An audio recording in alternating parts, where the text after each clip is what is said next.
kugara kwataita ndifunga takabereka vana 2 taigara manyesa ndichichiyana mapepa kuita mapepa kabwana mudziyo tireimo ayo mudziyo amuna mudziyo akapinda necheri mukati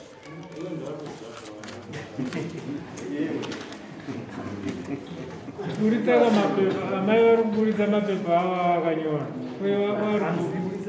pamwana kurapa zvisirisi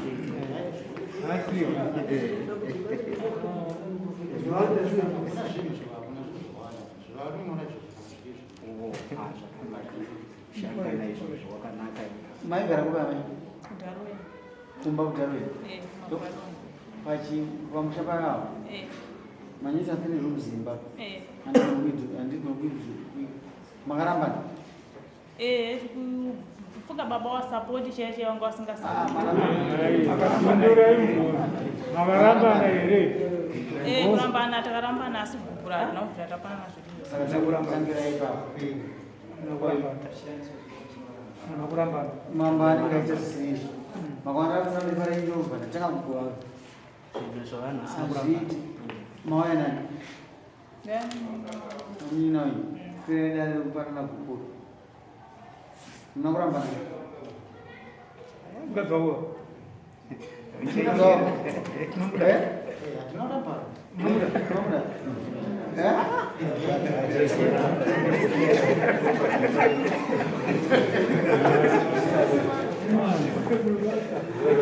ana ndakurambana mawandirwa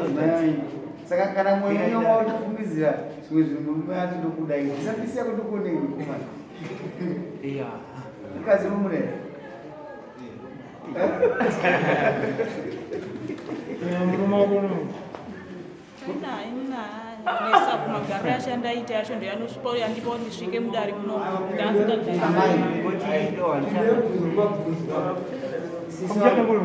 ndikubatsirei kugara kunogadziswa mudare muno murume munomudai aiwa amude amuchana saka munopanana kukuru kwira idare kukuru inosisa rakadaro kushandisa makona amapinda nasika shewa somunokwira dare kuramba chimuramba mamashewa mazino anoita zvinotwisisa manzwa here somukavakochemana kana munaye papaezamo kana munaye mubhadhara uyo achigona kukaga bhadhara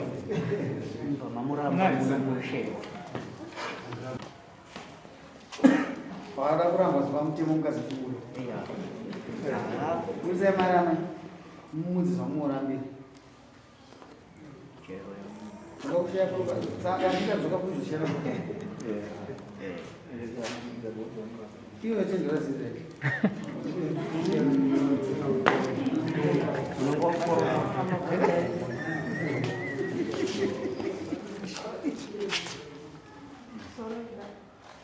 muenda murambira ndaramba murume anonzi gari kari nenyaya yekuti haasapote kusapota chaiko chaiko ndotambura ndichipamba pake nemhuri yake ndichengeta vana ndiri ndega iye haana kana chaantombosapota ndozvandamurambira izvozvo wana nega wana saka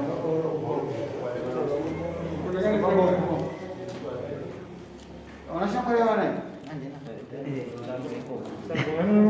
unonoa yapano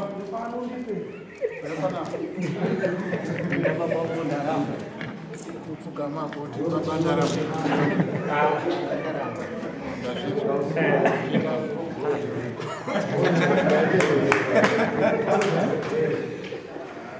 wamamamao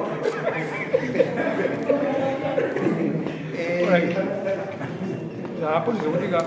imarambana muchizokwira dare renyu sa29 moya munomozishiya property ndi mazinwa iwe waramba wazirwa simuka yamai anoda mukadzi anoda mukadzi anoda murume uyu tovashambadza vese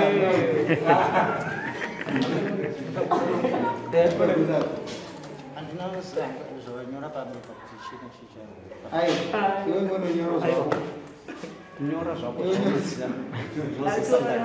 Dara richenje. Ichoita masipesi. Next.